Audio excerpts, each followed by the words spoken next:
New commitment for Notre Dame in the 2026 class. And folks, it's a big one. Grayson McKeogh from LaSalle College in Winmore, Pennsylvania, picking the Fighting Irish over Penn State in Texas. A big, big commitment for Notre Dame. Got Kyle Kelly, who's done an outstanding job covering this recruitment for Blue and Gold. We're going to talk about with him in just a moment.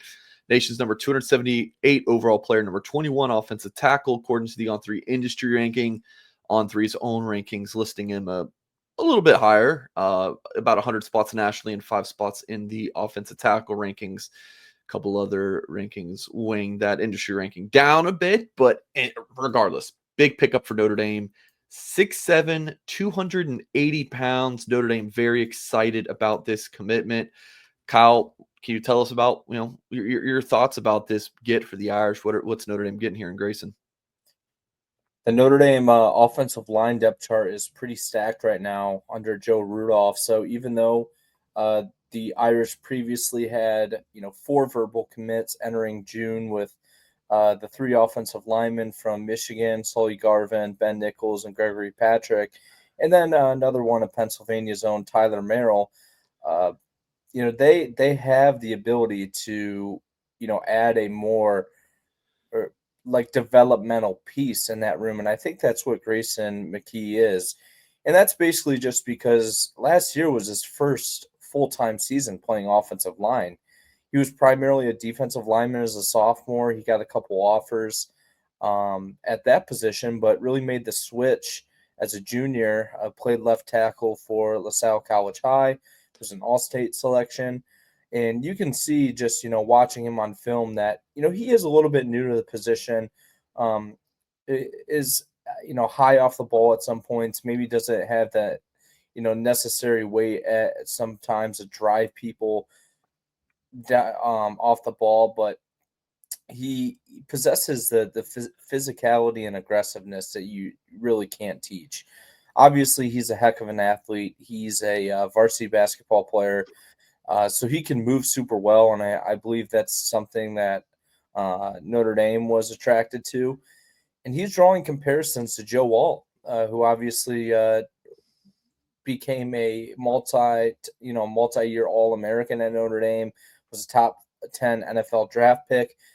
Mike, as you know, Joe Walt came to Notre Dame as primarily a high school tight end before making the switch to the offensive line. So there are some parallels there. I think Alt played much sooner than what people expected at Notre Dame. I don't know if we're going to see McKee play at Notre Dame as a freshman, but a great pickup nonetheless, especially when you look down the road for the future. Yeah. It's funny because, like, when Notre Dame was recruiting safeties, like after Kyle Hamilton was like a main figure at Notre Dame, then got drafted in the first round, like pretty much every defensive back Notre Dame was recruiting was like, hey, Kyle Hamilton, something, right? Now it's Joe Walt with these offensive linemen, and some Notre Dame fans are like, how dare you embark or like bring up the name Joe Walt in talking about Notre Dame offensive tackle recruiting. So there's a couple things there. One, Notre Dame, of course, is going to use O-line U as a recruiting pitch and say, hey, like, look what Joe Walt did here. You can do the same thing. That's one. Two, like Tim Hyde always talks about, offensive line, come in, get your ass kicked on the scout team for a couple years, just eat a bunch of PB&Js, and we'll see you in a couple years. That's very much going to be Grayson. Like, you want developmental guys. At least in my opinion, I think Notre Dame agrees with me, and you do too, Kyle. Like, the high upside guys, that's exactly what you want. That's what you want in Notre Dame, because they're going to be sitting on the bench. You don't need these guys to start very soon. Knock on wood, barring injury, right?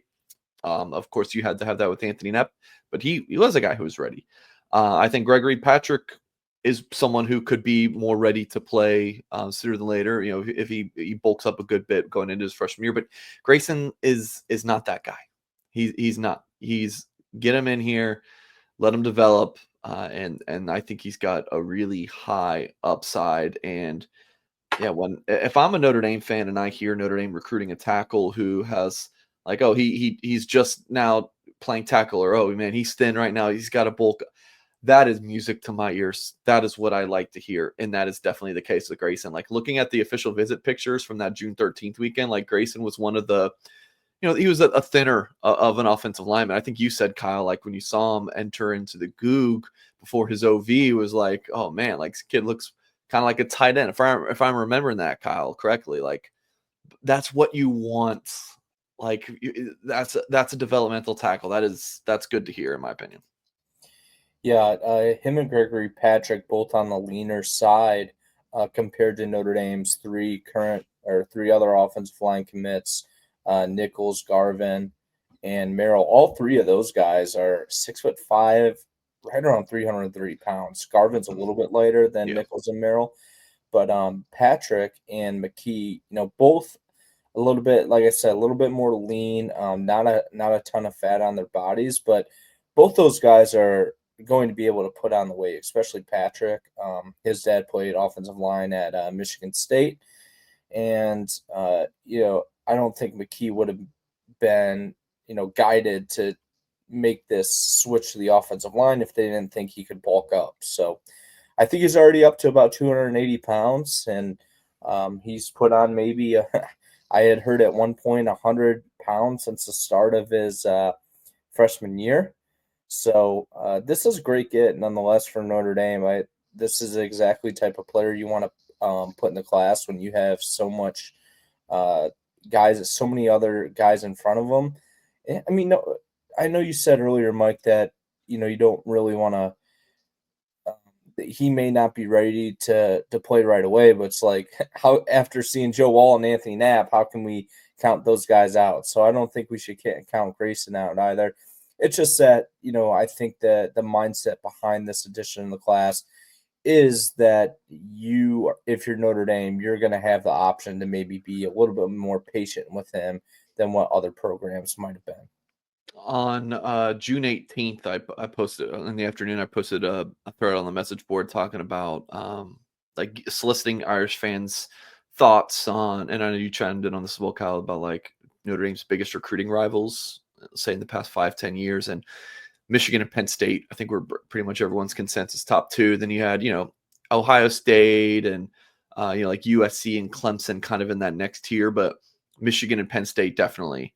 Notre Dame's battling against those two schools all the time, and Notre Dame has done very well in that state. And Grayson is someone that when he called and told the Penn State staff, which I believe was on June 17th, that they were not happy about it. They were really like counting him as a part of their class, and they were not thrilled, to say the least, when Grayson made that call. So a nice recruiting win for Notre Dame over a big rival on that front. And of course, Notre Dame got the better of them in the Orange Bowl, might I add. Folks, I know you like the news in this video, so why don't you hit the thumbs up on this and subscribe to the Blue and Gold YouTube channel if you're new here. Much more on the commitment at blueandgold.com, so please check it out on our website. Appreciate you all for tuning in, and as always, we'll catch you next time.